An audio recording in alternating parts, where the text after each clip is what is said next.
Hablando de Hanukkah, cuando Alejandro Magno conquistó Judea en el siglo II a.C., no quiso destruir el templo y respetó, como griego tolerante que era, el culto judío. Por eso en la tradición judía Alejandro es respetado. Pero a su muerte se divide el imperio y en la parte oriental reinará Seleucus IV. Este monarca necesitaba dinero para luchar contra Roma y lo primero que hizo fue imponer un tributo a los judíos y saquear el templo de Jerusalén. Su joven hermano Antíoco IV le sucedió y con él aparece lo que hoy llamaríamos extremismo religioso.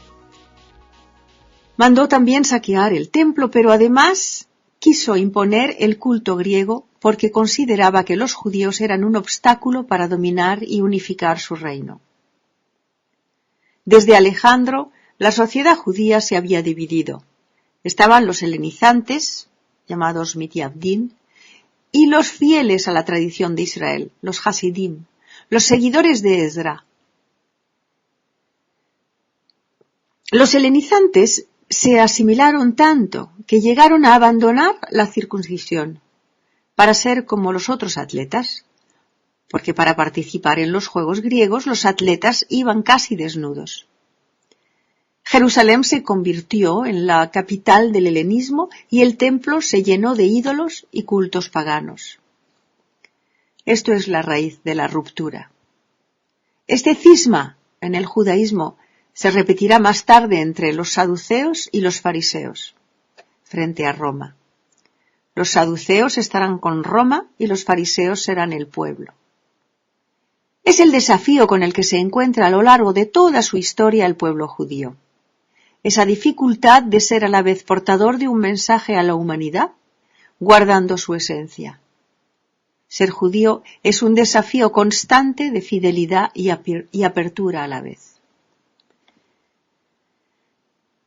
Esta división en el pueblo provocó una revuelta de los Hasidim contra los helenizantes y Antíoco IV, que por cierto se hizo llamar Epifano, un loco que se tomaba por Zeus e instaló en el templo una estatua de Zeus, obligando a los judíos a prosternarse ante ella. Los otros, los Mityavdim, vivían en las afueras de Jerusalén. En la ciudad de Modi'in vivía el gran sacerdote Matatías. Este tenía 4 hijos y el mayor se llamaba Yehudá Macabeo.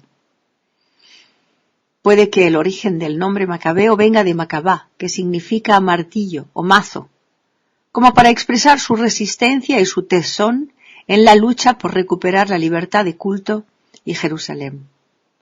Así que Yehudá Macabeo, con un puñado de campesinos, se atrevió a declarar la guerra al gran ejército de Antíoco IV. A fuerza de guerrillas terminaron minando el poder de Antíoco Epifano. El libro de los Macabeos describe estas guerrillas y cómo los pequeños macabeos contra el gran ejército de Antíoco consiguen liberar Jerusalén y proclamar un estado independiente que tendrá a Jerusalén como capital. En los textos casi no se menciona lo del milagro de la llama del templo que no llegó a consumirse a pesar de la falta de aceite. El milagro es sobre todo el triunfo del pequeño sobre el grande. Eso es el milagro. El milagro es que desde el año 586 antes de la era cristiana, Judea nunca había recuperado su independencia política nacional. Había existido tolerancia religiosa, pero siempre había sido el Estado vasallo de otro. Por eso la liberación de Jerusalén por ese pequeño ejército de campesinos es un momento importante en la historia judía. Y se puede comparar al momento actual de la creación del nuevo Estado de Israel. Sin embargo, hay que recordar que Yehudá Macabeo era un Cohen, hijo del gran sacerdote Matatías. En la tradición judía los Kohanim no están para hacer la guerra, pero en este caso es una lucha religiosa por recuperar y mantener la tradición frente a los asimilados y los invasores. Y por eso cuando Yehudá Macabeo entra en el templo, quiere marcar esta victoria como una victoria religiosa, una victoria de la Torá, Por eso enciende las velas del candelabro, de la menorá, como símbolo de la luz, símbolo de Dios mismo. Pero no fue una victoria definitiva. 20 años más tarde, los asmoneos, los descendientes de Yehudá Macabeo, van a hacerse con el poder real, y el poder real en la historia de los judíos está destinado a la tribu de Judá, David, Salomón, etc. Y no de los Coanim de la tribu de Leví. Los asmoneos unieron el poder de los sacerdotes y el poder real. Y el poder sacerdotal no sobrevive al poder real, porque el poder real es el poder de la urgencia, el poder de la guerra. Y es que la filosofía griega no encaja con la tradición judía ni el pensamiento judío. Con la victoria de Hanukkah se anuncia la destrucción del segundo templo. La influencia griega siempre fue nefasta para el pueblo judío. La filosofía griega y la filosofía judía, si así se puede decir, no pueden convivir por 3 razones principales. La concepción del hombre, la idea de perfección y la concepción del tiempo. Los griegos se sienten descendientes de los dioses y aunque elevaron la representación del hombre hasta la perfección, no tenían la menor noción de humanidad. Cuando no se es griego, se es un bárbaro.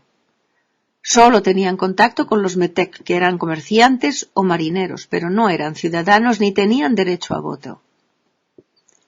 Los griegos no sentían ningún respeto por la mujer, solo eran reproductoras, quedaban encerradas y no participaban a la vida de la ciudad. Tampoco respetaban a los jóvenes, podían ser guapos y servir para el deporte, la homosexualidad, pero mientras el padre vivía no tenían existencia civil, no tenían ni nombre. El esclavo no era un ser humano, como dice Aristóteles, eran una máquina que habla. Podían llegar a liberarlos, sí, pero mientras tanto no eran hombres.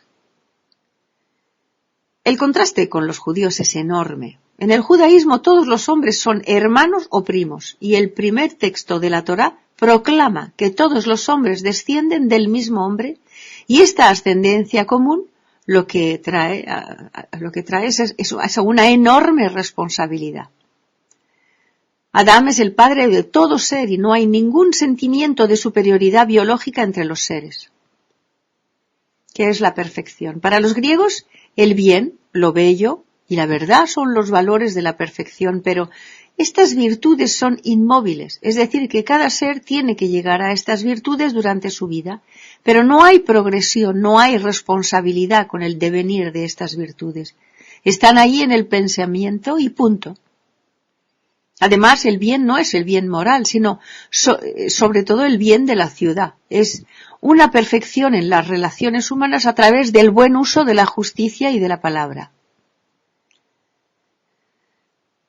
En el pensamiento judío, el bien no es estético, solo es moral. La noción de perfección en los judíos es relacional. Un hombre es perfecto según se comporta con el otro, con Dios y con él mismo. Y el pudor es máximo. El respeto al esclavo es igual, como dice el Talmud, el que se compra un esclavo se compra un dueño. Hay una anécdota que representa perfectamente lo que es la perfección para el judío.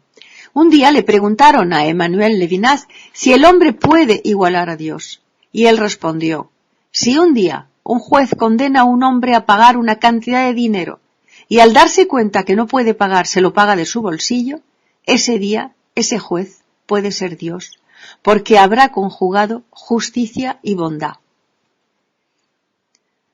Y en cuanto a la noción de tiempo, lo de la vuelta eterna en los griegos es evidente.